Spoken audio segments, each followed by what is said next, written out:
Hello students, welcome to Manish Ruthaiya classes. आज के इस वीडियो में हम लोग जो है एसिड और बेस के बारे में स्टडी करेंगे। एसिड बेस अर्थात अम्ल और क्षार के बारे में हम लोग पढ़ेंगे। देखिए, एसिड और बेस आपका बहुत ही महत्वपूर्ण टॉपिक है आपके सिलेबस के अकॉर्डिंग। इससे जो है क्वेश्चंस आपके एग्जाम में आते ही हैं, कंफर्म है। और भी आप किसी भी एग्जाम की तैयारी कर रहे हैं तो उसमें भी आपसे एसिड और बेस से क्वेश्चन जरूर आ जाते हैं। इसमें क्या इंडिकेटर क्या होते हैं, एसिड का जो है किसी बेस के साथ रिएक्शन कराएं तो क्या हो जाता है, एसिड को हम किसी धातु के साथ रिएक्ट कराएं तो क्या हो, किसी ऑक्साइड के साथ, धातु ऑक्साइड के साथ रिएक्शन कराते हैं तो क्या क्या परिवर्तन आते हैं, उन सब के बारे में देखा जाएगा। जैसा कि हम लोगों ने एसिड के बारे में पहले भी पढ़ लिया है, आप लोगों ने भी पढ़ा होगा कि एसिड क्या होते हैं। भाई, जो भी पदार्थ हैं या कुछ भी कोई पदार्थ की जो भी अवस्था है, अगर हम उसका जो टेस्ट है, ठीक है, थोड़ा सा खट्टा हो तो आप क्या करते हो कि वो एसिड है या अम्ल है। ये क्या होते हैं, टेस्ट में क्या होते हैं, थोड़े खट्टे टाइप के होते हैं। और जो बेस होते हैं, क्षार, वो क्या होते हैं, कड़वे टाइप के होते हैं, ठीक है, भस्म टाइप के, राख टाइप के, ठीक है, वो क्षार हो जाते हैं। लैब में आपके जो है बहुत से एसिड मिल जाएंगे आपको, जैसे आपका HCl है, hydrochloric acid, H2SO4, sulphuric acid, nitric acid, ठीक है। क्षार में आप सोडियम हाइड्रोक्साइड, ठीक है, और पोटेशियम हाइड्रोक्साइड, इस तरह से आपको एसिड और बेस मिल जाएंगे, अम्ल और क्षार। मोस्टली अगर आपको रिएक्शंस की बात की जाए तो एसिड में हम क्या देखते हैं कि कोई भी रिएक्शंस कराते हो आप, उसमें आपको HCl मिलेगा और H2SO4, ठीक है। अब इसी में HCl आपका एक होगा डाइल्यूट होगा और एक होगा कांग होगा, शांत और तनु, ठीक है। उसी तरह से आपका जो क्षार है उसमें भी डाइल्यूट एंड कांग, ठीक है। इसके बेस पे उनकी सभी धातुओं के साथ हम उसका रिएक्शन कराते रहते हैं। बेसिकली आज के इस वीडियो में हम लोग जो है पढ़ेंगे कि जो एसिड और बेस है उनकी केमिकल प्रॉपर्टीज क्या होती है, ठीक है, कैसे वो जो है किसी भी केमिकल के साथ या किसी अन्य एसिड जो है किसी मेटल या मेटल ऑक्साइड, ठीक है, उनके साथ रिएक्ट करके क्या रिएक्शंस करते हैं उसको देखेंगे। फिजिकल प्रॉपर्टी में हम यही देखते हैं कि एसिड क्या होता है, स्वाद में जो है खट्टे होते हैं, उसके बेस पे हम एसिड बना देते हैं। या जो हाइड्रोजन आयन देते हैं वो एसिड हो गया, जो हाइड्रोक्सिल आयन देते हैं वो क्या हो गए, हमारे बेस हो गए। इतना ही हम नॉर्मल पढ़ते हैं। लेकिन जब उसकी केमिकल प्रॉपर्टीज की बात आती है तो उसमें थोड़ा सा चेंजेस आ जाते हैं। अगर हम आपके बुक के अकॉर्डिंग देखें तो बुक में जो दिया है केमिकल प्रॉपर्टीज में, ठीक है भाई, देखो टॉपिक में हमें क्या पढ़ना है, chemical properties of the acid and base, तो देख लेते हैं पहले। केमिकल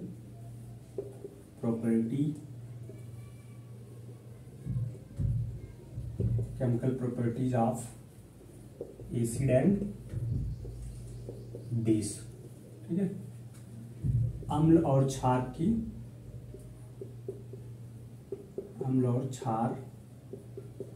रासायनिक गुण, अम्ल और क्षार के रासायनिक गुणधर्म या गुण, मतलब उनकी प्रॉपर्टीज ही देखने, एक प्रकार से लक्षण देखना है कि ये क्या करते हैं, ठीक है। तो देखो, पहला जो आपका दिया है, पहला प्रॉपर्टी दिया है कि आपके बुक में ये दिया है कि कोई भी एसिड जो होते हैं वो लैब में क्या रिप्रेजेंट करते हैं, ठीक है। Acid and base in laboratory, ठीक है। अम्ल और क्षार प्रयोगशाला में आप क्या देख सकते हो, ठीक है। प्रयोगशाला में आप इसको कैसे दर्शाएंगे, तो acid and base in laboratory या एसिड एंड बेस इन प्रयोगशाला।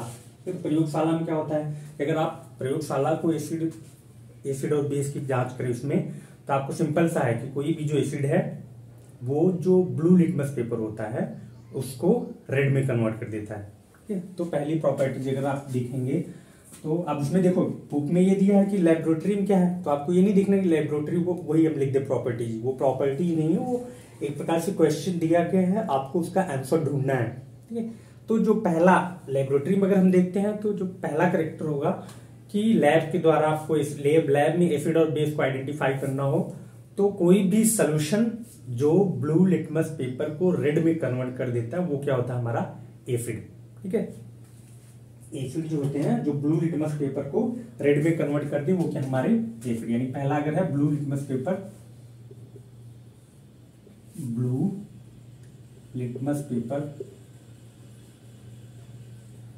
लिटमस पेपर को क्या कर देता है, रेड में कन्वर्ट कर देता है, रेड में चेंज कर देता है, वो क्या होता है हमारा एसिड, ठीक है। और जो बेस होगा, बेस क्या करता है, वो रेड को ब्लू में कन्वर्ट कर देता है, रेड, ठीक है। रेड लिटमस पेपर को क्या कर देगा, वो कन्वर्ट कर देगा इसमें ब्लू में, वो क्या हो जाता है हमारा बेस, ठीक है। कोई भी सोल्यूशन जो हमारा ब्लू लिटमस पेपर को रेड में कन्वर्ट कर दे वो एसिड है, ठीक है। और जो रेड से ब्लू में कन्वर्ट कर दे वो क्या हमारा बेस, ठीक है। अम्ल और क्षार, अम्ल और क्षार, एक तो ये हो गया।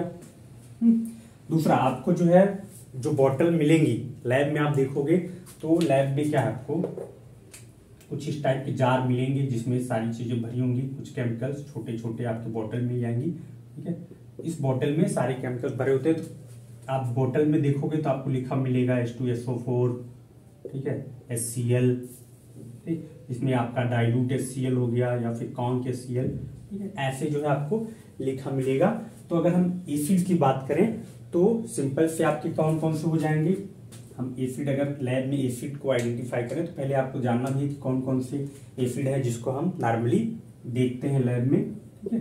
तो एसिड में पहला क्या है आपका HCl, ठीक है, HCl। दूसरा क्या है H2SO4, HCl क्या, hydrochloric acid, H2SO4 sulphuric acid, ठीक है। देन आता है आपका nitric acid HNO3,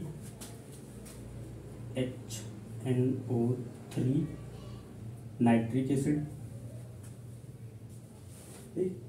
then acetic acid CH3COOH, ये आपके क्या है, एसिड हो गए।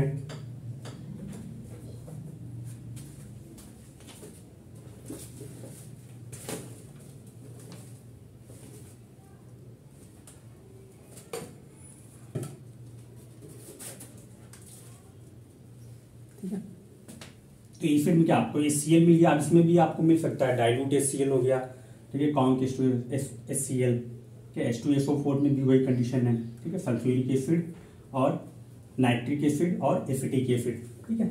चार तो ये मिल गए आपको, बेसिकली ये आपको ज्यादातर मिल जाएंगे। अगला है आपका बेस, जो क्षार है वो कौन कौन से होंगे। तो देखो अभी एसिड में आप देखो कि क्या मिल रहा है आपको, हाइड्रोजन, यहाँ पे भी हाइड्रोजन है, हाइड्रोजन, तो जितने भी हाइड्रोजन आयन वाले होंगे इस टाइप के वो क्या होंगे आपके मोस्टली एसिड हो जाएंगे। अब आते हैं बेस में, बेस में आपको क्या मिल जाएगा, sodium hydroxide NaOH, potassium hydroxide, ठीक है, sodium hydroxide, potassium hydroxide, ammonium hydroxide,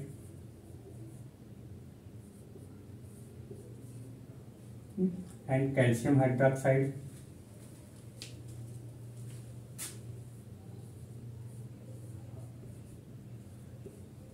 calcium hydroxide.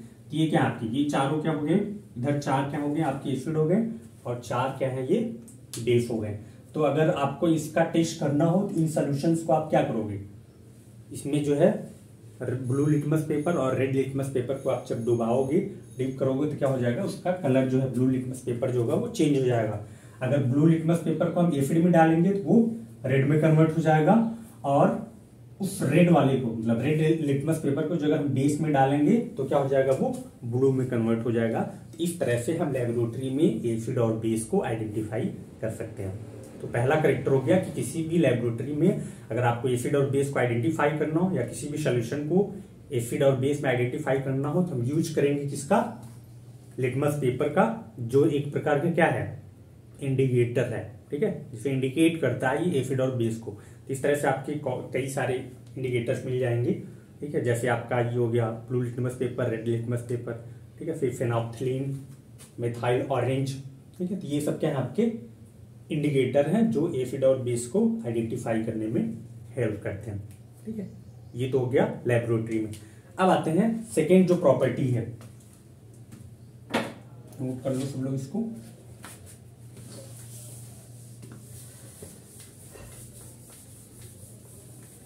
Second property है कि यदि हम किसी किसी मेटल के साथ रिएक्ट कराएं, किसी एसिड या बेस को हम मेटल के साथ रिएक्ट कराते हैं तो क्या होता है। ये क्वेश्चन दिया होगा कि how do acid react with base, how do acid and base react to metals. ठीक है, रिएक्ट विथ मेटल्स। एसिड और बेस मेटल के साथ रिएक्ट करते हैं तो क्या करते हैं। एसिड और बेस अगर किसी मेटल के साथ रिएक्ट करते हैं तो क्या होता है। तो अगर तो जितने भी एसिड हैं, ठीक है, एसिड या बेस, एसिड प्लस मेटल, ठीक है, एसिड और मेटल, इसको आप जब रिएक्ट कराते हो, ठीक है, दोनों मिलते हैं तो क्या बन जाता है हमारा सॉल्ट एंड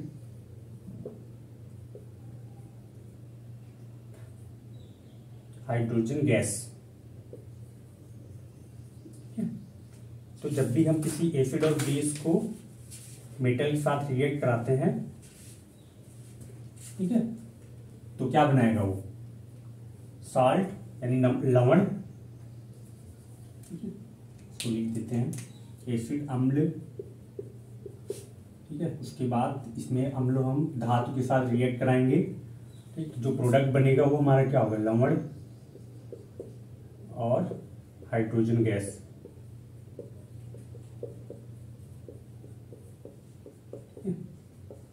मेन प्रॉपर्टी ये, पहली प्रॉपर्टी ये है कि जब भी हम एसिड हो या बेस हो उसको अगर हम किसी मेटल के साथ, किसी धातु के साथ रिएक्ट कराते हैं तो जो प्रोडक्ट बनता है वो हमारा लवण और हाइड्रोजन गैस। ठीक है, मेन हाइड्रोजन गैस। क्वेश्चन जो आज आपको पूछता है how to produce hydrogen gas in laboratory, आप प्रयोगशाला में हाइड्रोजन गैस को कैसे उत्पन्न करोगे इसको आप एक्सप्लेन करके बताओ। एक क्वेश्चन इस टाइप का, कैसे आप हाइड्रोजन गैस को प्राप्त करोगे लैबोरेटरी में, तो आप क्या दिखाओगे कि किसी भी हम एसिड को जो है मेटल के साथ रिएक्ट करा दें तो क्या हो जाएगा हाइड्रोजन गैस। तो बहुत जितने भी मेटल हैं सबके साथ एसिड के साथ रिएक्ट करा दो, जितने भी मेटल्स हैं एसिड के साथ रिएक्ट करा दोगे तो हाइड्रोजन गैस बन जाएगा।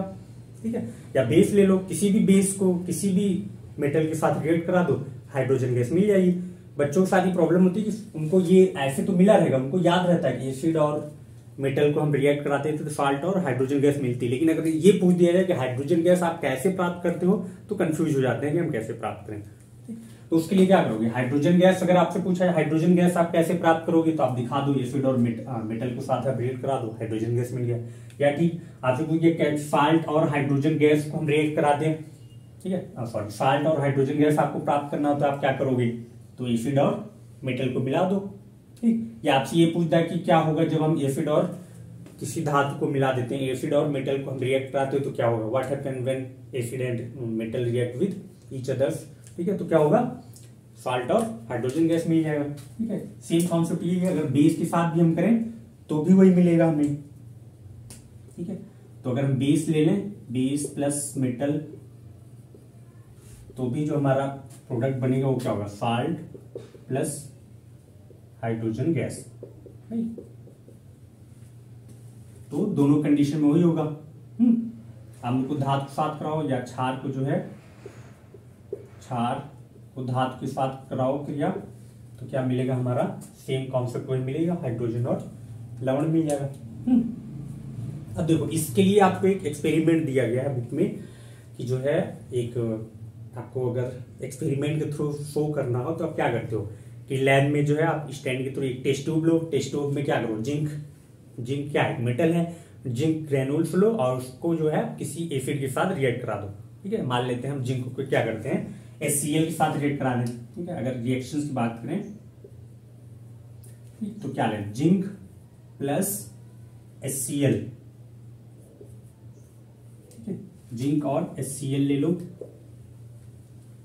सॉरी जिंक के साथ क्या आपका जो दिया है वो जिंक प्लस H2SO4, ठीक है, H2SO4 डाइल्यूट H2SO4 के साथ हम अगर रिएक्ट कराते हैं, ठीक, तो जो प्रोडक्ट बनेगा वो क्या बन जाएगा आपका zinc sulphate plus hydrogen gas.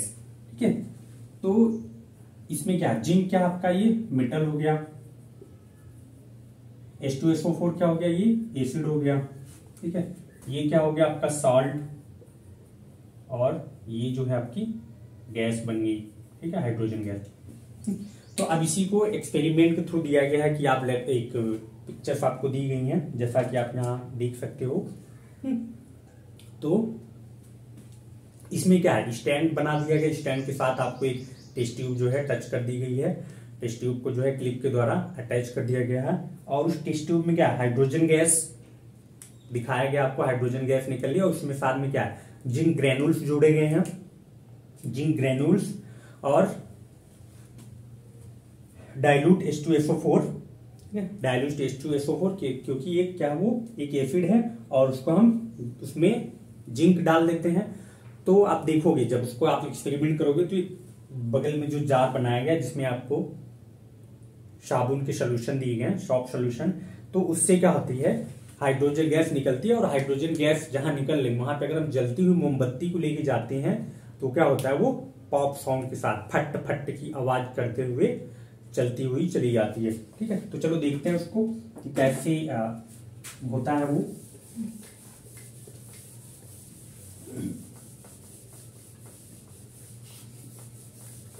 आपसे क्वेश्चन पूछा गया कि आप जो हाइड्रोजन गैस को लैब में कैसे आप प्राप्त करते हो या किस तरह से निकालोगे, आप जो है उसको एक्सप्लेन करके दिखाइए।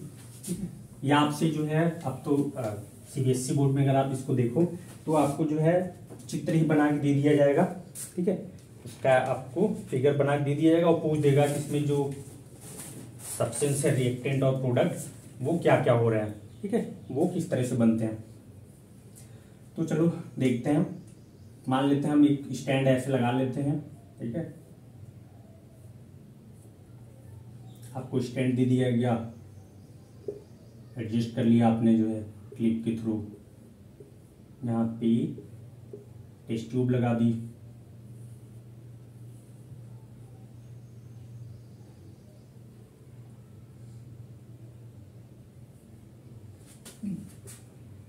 Test tube. अब टेस्ट ट्यूब में क्या आपके जिंक ग्रेन्यूल्स हो गए, जिंक ग्रेन्यूल्स,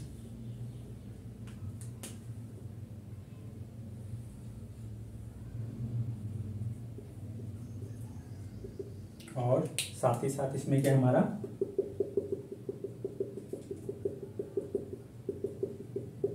डाइल्यूट H2SO4, ठीक है, क्या हो गया, डाइल्यूट H2SO4 सल्फ्यूरिक एसिड हो गया, ठीक। उसके साथ हमारा क्या है नीचे, जिंक, Zn, जिंक ग्रेन्यूल्स, ठीक है,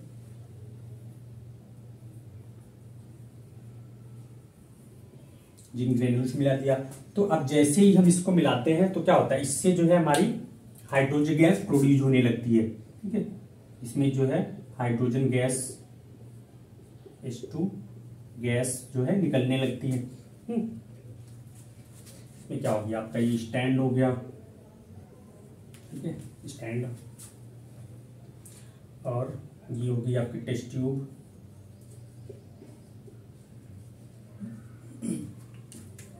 देखो ये जो टेस्ट ट्यूब है एक पाइप के द्वारा जोड़ी गई है कुछ इस तरह से,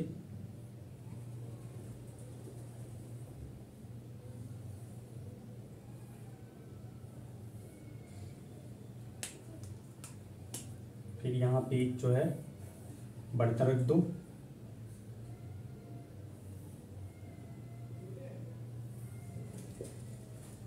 ठीक है, और इसमें क्या भर देंगे, बर्तन के अंदर हमने क्या भर दिया, सॉफ्ट सॉल्यूशन,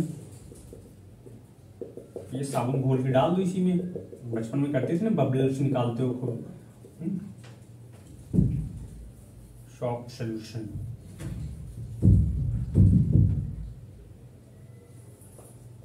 साबुन घोल के डाल दो इसमें। तो अब जो हाइड्रोजन गैस यहाँ से जा रही है, ये जो हाइड्रोजन गैस है ये बबल्स के रूप में यहाँ पे चली जाती है, ठीक है, ऐसे जो है हाइड्रोजन गैस इससे निकलती चली जाती है, और यहाँ पे जैसे ही हाइड्रोजन गैस पहुंचती है तो क्या होता है, जब साबुन के घोल में हम भी किसी लकड़ी को डाल के कुछ गोले बनाते थे ना, उसमें से निकलता है तो जो है बबल्स टाइप के बनते जाते हैं बड़े बड़े, तो उसमें क्या होती है, जब वो बबल्स बनते थे यहाँ से भी खूब बड़े बड़े आपके गोले टाइप के बनते हुए चले जाएंगे और इसमें क्या भरी होती है, हाइड्रोजन गैस, H2 इसमें भरा रहता है हमारा, ठीक है। इसके अंदर जो है हाइड्रोजन गैस भरी रहेगी। अब जैसे ही इसके पास हम जो है किसी जलती हुई मोमबत्ती को ले आते हैं, ठीक है,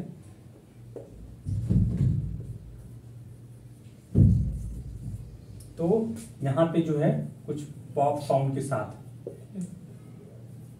पॉप साउंड यानी फट फट की आवाज के साथ क्या होगा, हाइड्रोजन गैस निकलती चली जाती है, ठीक है। तो ऐसे आपको जो है मतलब जो पहली प्रॉपर्टी होगी कि एसिड को जो है, अब यहाँ पे आपने लिया क्या भी, H2SO4 लिया था तो जिंक मेटल हो गया,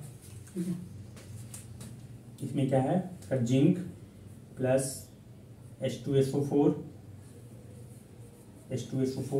तो प्रोडक्ट क्या बन गया आपका, जिंक सल्फेट और हाइड्रोजन गैस, ठीक है। तो ये तो एसिड के साथ हो गया। अब यहाँ पे H2SO4 के प्लेस पे आप HCl भी ले सकते हो, HCl भी आप लगाओगे तो उसके साथ भी क्या हो जाएगा आपका HCl और जिंक, तो क्या बन जाएगा आपका, जिंक क्लोराइड बन जाएगा, वो भी एक सॉल्ट हो जाएगा और हाइड्रोजन गैस बन जाएगी, ठीक है। जैसे अगर आप देखना चाहो जिंक के प्लेस पे आप क्या ले लो, हाँ जिंक ही रहने दो, ठीक है। H2SO4 के प्लेस पे आप जिंक प्लस HCl, ठीक है, 2 मोल HCl लेंगे, ठीक है। तो इससे क्या होगा, बैलेंस करने के लिए भाई आपको जरूरी है, तो क्या हो जाएगा आपका zinc Cl2 plus hydrogen gas, ठीक है। क्या बन गया आपका जिंक क्लोराइड, ये सॉल्ट हो गया और हाइड्रोजन गैस बन गई, ठीक है। इस तरह से आप H2SO4 भी यूज कर सकते हो, HCl का भी यूज कर सकते हो। इसके द्वारा आप क्या है, हाइड्रोजन गैस का प्रोडक्ट, हाइड्रोजन गैस का फॉर्मेशन कर सकते हो, ठीक है। तो बहुत सिंपल सा है, यानी पहले से आप पहली प्रॉपर्टी आपको दी जाए, अगर एसिड और बेस को हम चेक करना हो किसकी क्या प्रॉपर्टी है, तो एसिड और बेस को अगर हम किसी भी धातु के साथ रिएक्ट कराते तो हमेशा वो साल्ट और हाइड्रोजन गैस का निर्माण करेगा, ठीक है।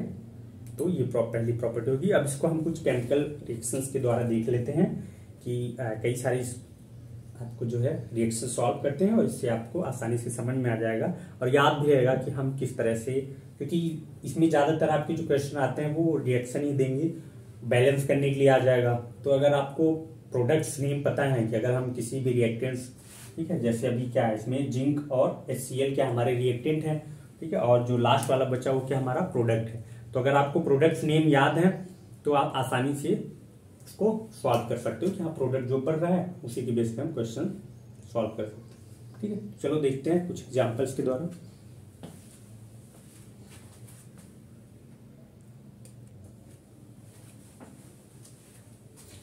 ठीक है, तो एसिड जो है मेटल के साथ जब रिएक्ट कराता है तो क्या बनते हैं, उसको हम इक्वेशंस के बारे में देखेंगे, ठीक है। लिख सकते हैं एसिड प्लस मेटल,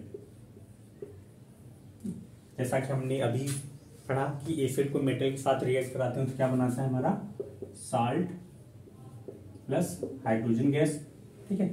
तो कुछ पॉइंट्स देख लेते हैं, कुछ इक्वेशंस देख लेते हैं, ठीक है, जिसके द्वारा हम इसको समझते हैं। जैसे पहला आपका है मैग्नीशियम, ये क्या आपकी धातु होगी, मैग्नीशियम को हम किसके साथ रिएक्ट कराएं, HCl, ठीक है। तो ये क्या बना लेगा आपका, देखो आपको हाइड्रोजन गैस निकालना है किसी तरह से, तो एक तो आप ऐसे याद कर सकते हो कि अगर आपको इसमें कंफ्यूजन हो रहा है तो आप सिंपल सा जो हाइड्रोजन गैस है उसको अलग कर लो। तो यहाँ पे क्या हाइड्रोजन के लिए H2 आप लिखते हो, तो जब हम H2 को अलग कर दें यहाँ पे H2 तो बचा क्या यहाँ पे Cl, ठीक है। लेकिन जब ऐसी कंडीशन होती है तो ये जो 2 लिखा है वो क्या होगा, हाइड्रोजन के साथ मल्टीप्लाई करेंगे तो 2 हाइड्रोजन, और क्लोरीन की बात करें तो ये भी कितना है Cl2, मतलब 2 मोल क्लोरीन के भी है, क्लोरीन भी जो है यहाँ पे 2 है और हाइड्रोजन भी 2 है। तो इस तरह से आपने हाइड्रोजन को अभी अलग कर लिया, इधर हो गया। अब बचा क्या, Cl2 भी 2 है और एक मैग्नीशियम बचा है, तो क्या हो जाएगा MgCl2, ठीक है, मैग्नीशियम क्लोराइड और hydrogen gas. Acid magnesium, sorry metal magnesium हो गया और एसिड क्या हो गया आपका HCl, ठीक है, HCl, और जो प्रोडक्ट बना आपका मैग्नीशियम क्लोराइड, ये सॉल्ट हो गया और हाइड्रोजन गैस हो गया, ठीक है। अब दूसरा देखते हैं, अगर हम जो है जिंक को HCl के साथ कराएं अभी हम लोगों ने किया जिंक प्लस 2HCl, तो ये क्या बना लेगा आपका zinc chloride plus hydrogen gas. ठीक है, zinc chloride plus hydrogen gas बन गया। तीसरा मान लेते हैं सोडियम हम ले लेते हैं। सोडियम को हम अभी देखो HCl के साथ कर रहे थे, अब हम क्या करें sulphuric acid H2SO4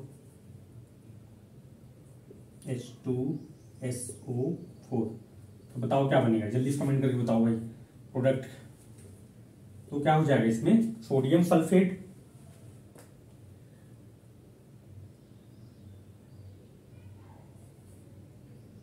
Na2SO4 plus hydrogen gas. यानी कि आप सोडियम को जो है जब सल्फ्यूरिक एसिड के साथ रिएक्ट कराओगे तो सोडियम सल्फेट और हाइड्रोजन गैस बन जाएगा। नेक्स्ट आते हैं हम, अगर हम इसके प्लेस सोडियम जगह हम एल्युमिनियम ले लें, एल्युमिनियम प्लस H2SO4, तो प्रोडक्ट क्या बन जाएगा आपका एल्युमिनियम सल्फेट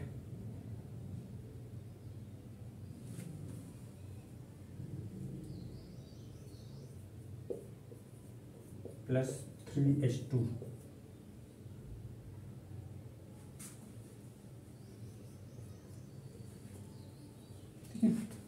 तो इस तरह से आप देखोगे ये जितने भी है सब क्या है आपसे सॉल्ट है, magnesium chloride, zinc chloride, sodium sulphate और एल्युमिनियम सल्फेट।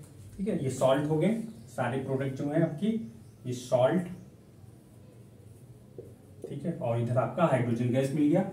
और यहाँ पे क्या किया, मेटल को हम एसिड के साथ रिएक्ट करा देते हैं तो हमें जो है सॉल्ट और हाइड्रोजन गैस मिल जाता है। ठीक है, नोट कर लीजिए इसको या स्क्रीनशॉट ले लो सब लोग।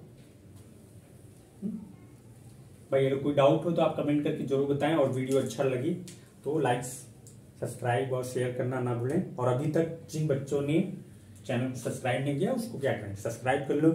और साथ ही में आपको जो एक बेल आइकॉन बन के आता है उस पर क्लिक कर दोगे तो जितने भी नोटिफिकेशन या जितने भी मैं वीडियो अपलोड करता हूँ वो आपको जो है नोटिफिकेशन मिल जाएगा, आप आसानी से उसको देख सकते हो और समझ सकते हो।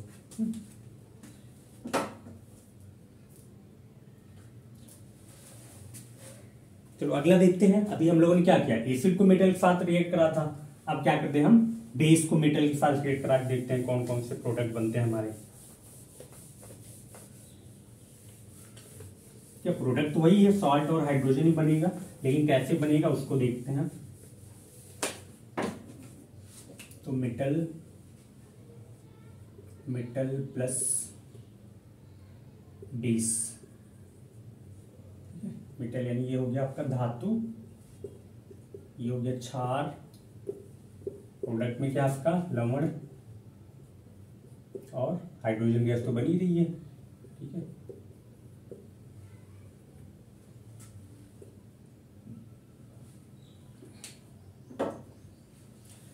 तो अगर हम किसी भी क्षार को धातु के साथ रिएक्ट कराएं तो क्या होगा, जैसे अगर हम एक धातु ले लेते हैं, कौन सी, एल्युमिनियम ले लेते हैं। ठीक है, अब इसको हम रिएक्ट करा दें, कोई क्षार का नाम बताओ भाई। तो अभी हम लोगों ने पढ़ा था सोडियम हाइड्रोक्साइड। ठीक, तो हम क्षार ले लेते हैं sodium hydroxide NaOH। Sodium hydroxide ले लिया। अब प्रोडक्ट जो बनेंगे हमारे वो क्या बन जाएंगे, तो हो जाएगा आपका सोडियम एल्युमिनेट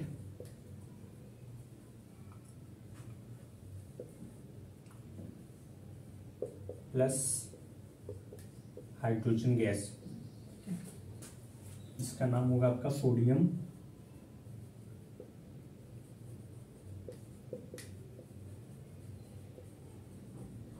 ये भी क्या आपका सॉल्ट है।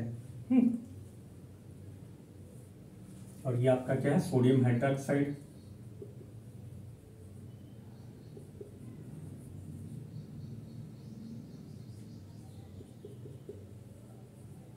Sodium hydroxide. दूसरा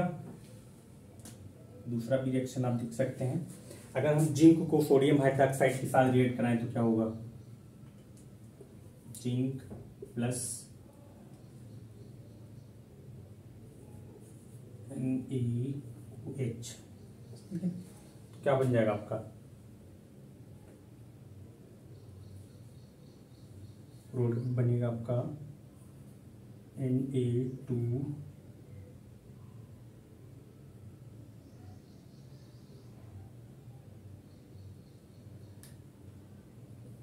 ZnO2 प्लस हाइड्रोजन गैस। तो जो आपका प्रोडक्ट बन रहा है वो क्या हो जाएगा, सोडियम जिंकेट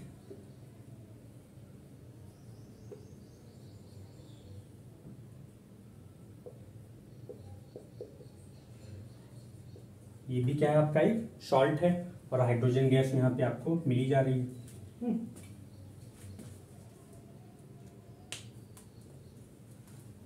तो ये आपकी जो है एल्युमिनियम और जिंक, तो ये क्या है आपकी, ये धातु हो गई, मेटल हो गया, और बेस में क्या लिया आपने, सोडियम हाइड्रोक्साइड ले लिया।